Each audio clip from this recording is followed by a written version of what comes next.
What is up you guys? It is the Updated Weeb at sa video na ito ay pag-uusapan natin ang tungkol sa spoilers and leaks sa Jujutsu Kaisen Chapter 250. Pinakaunang page, makita agad natin na nafe-feature si Yuta Okkotsu habang wini-wield ang isa sa mga katana na napulot niya sa loob ng kanyang domain expansion na ang True Love. Dito din nagkaroon ng explanation sa kung paano nag-work ang domain expansion nitong si Yuta. Nasabi na may infinite amount ng katanas na nasa loob ng kanyang domain.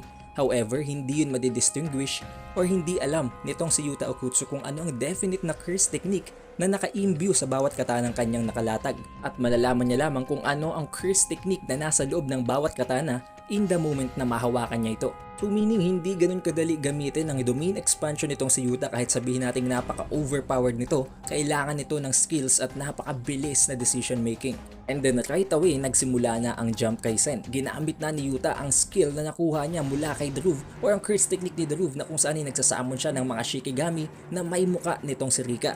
However, dahil nga nagagamit ngayon ni Sukuna ang kanyang Hollow Wicker Basket ay hindi siya tinamaan nito dahil naka-counter nito ang sure hit effect sa loob ng domain. Hindi naman yun sinayang ni Yuji at agad niyang sinuntok si Sukuna.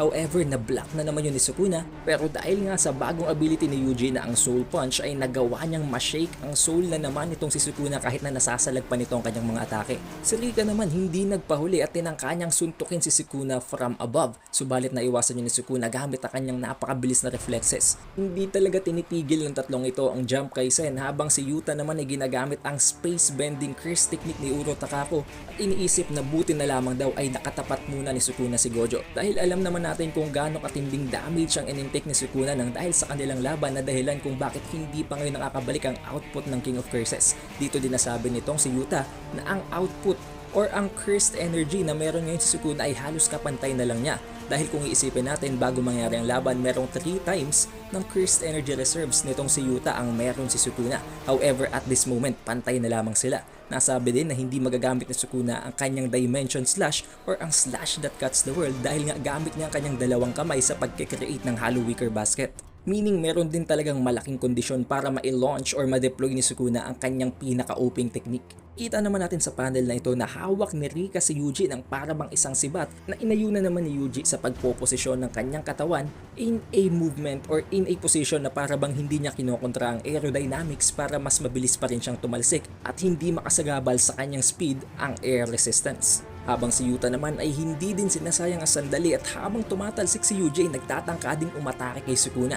Subalit na block ni Sukuna pareho ang kanilang atake habang pinipigilan ng katana ni Yuta ay binablock na naman niya ang ataking ginagawa ni Yuji. Subalit tulad ng dati dahil nga sa soul attacks nitong si Yuji, nararamdaman pa rin ni Sukuna ang shaking kahit nasasalag niya to. Dahil dito ay hindi na inaksaya pa ni Sukuna ang pagkakataon na tinatangka niya ng gamitin ang cleave sa katawan nitong si Yuji para hindi na to makasagabal sa laban. Subalit napansin ni Yuta ang realm or ang parabang borderline sa gitna ng kaluluwa ni Megumi Fushiguro at sa kaluluwa nitong si Sukuna. Namit ni Yuta ang nakopya niyang curse technique mula kay Togi Inumaki na ang cursed speech at sinabihan si Sukuna na huwag gumalaw while simultaneously using the curse technique na nakopya niya kay Uro Takako na ang Thin Ice Breaker. Nang dahil dito ay napatalsik na naman niya si Ryomen Sukuna at nabitawan nito si Itadori. Habang tumatalsik si Sukuna ay hindi pa rin sinayang ni Rika ang pagkakataon at hinabol ito kung saan siya tumatalsik habang naglo-launch ng isang follow-up attack na hindi naiwasan ni Sukuna sa sobrang bilis. Habang binabalagbag ni Rika si Sukuna ay agad na namang humabol si Yuta at si Yuji para i-launch at i-deploy na naman ang kanilang Jump Kaisen habang pinagtutulungan ng King of Curses. But sadly this time, nag-retaliate na si Sukuna habang ginagamit ng kanyang slashes. Directly tinamaan nito ang katawan ni Yuji at ni Yuta at nagtamo sila ng significant damage. Hindi lamang yon, habang nade-distract pa si Rika sa ginawa niyang atake, nilapitan niya si Rika at sinipa ito sa muka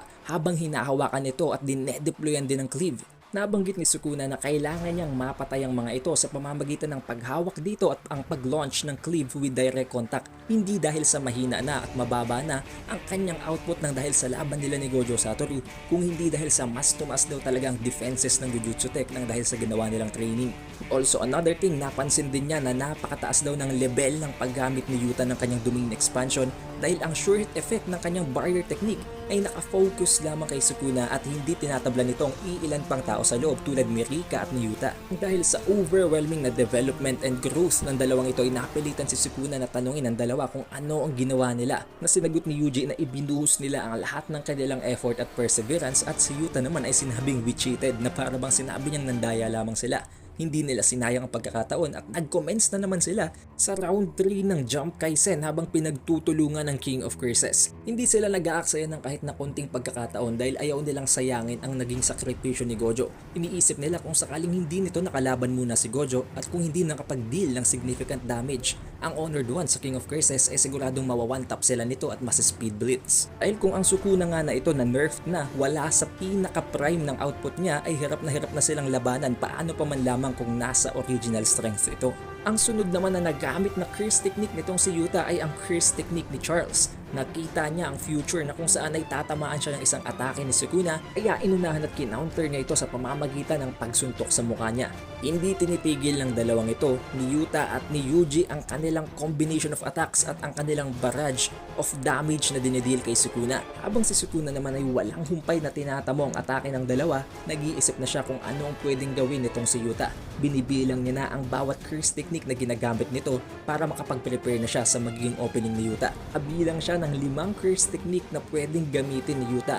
Una ay ang space bending ni Uro, ang Shikigami nitong si Dhruv, ang cursed speech ni Inumaki, ang future sight ni Charles, at ang hindi pa niya ginagamit pero expected ni Sukuna na pwede niyang gamitin na ang Jacob's Ladder ni Angel. Ang curse technique na pinaka-pinaghahandaan at kinatatakutan ni Ryomen Sukuna dahil kaya siyang i-one-tap nito. Habang si Yuta naman iniisip na kung hindi pa niya nagagamit ang isang curse technique ay hindi yun mapaghahandaan ni Sukuna at magdudulot yun ng isang surprise attack na pwedeng makapagpatay or makapag-deal ng significant na damage sa King of Curses. Isa pa din sa iniisip dito ni Sukuna ay pwedeng magamit nitong si Yuta ang curse technique ni Gojo Satoru, pero naisip niya na hindi niya na kailangang problemahin ng tungkol doon dahil hindi yun kayang gamitin ng kahit na sinong walang infinity at 6 eyes. Hindi na nag-aksaya pa ng panahon nitong si Yuta at ginamit niya na naman ang space bending technique ni Uro Takako habang pinuputol ang space sa gitna nilang dalawa ni Sukuna at ginagamit ang kanyang katana para tusukin ito.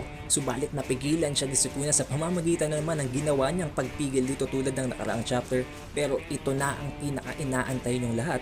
Ginamit na ni Yuta ang cleave or ang curse technique ng King of Curses. Habang unti-unting nagkakaroon ng napakaraming cuts and slices sa mukha ni Sukuna ay unti-unting nagbago din ang kanyang mood na para bang nairita siya na kinopya ang kanyang curse technique. At doon na nagtatapos ang chapter, isang napaka-solid na chapter na naman, pero alam kong nabitin kayo dahil gustong gusto nyo na ding malaman kung ano magiging konklusyon sa laban na to. Pero wala tayong magagawa at by the next video ay ko-confirm natin ang bawat detalyeng nabanggit sa video na ito sa official translation scans. Don't forget to leave a like, subscribe at i-ring mo na din ang bell button.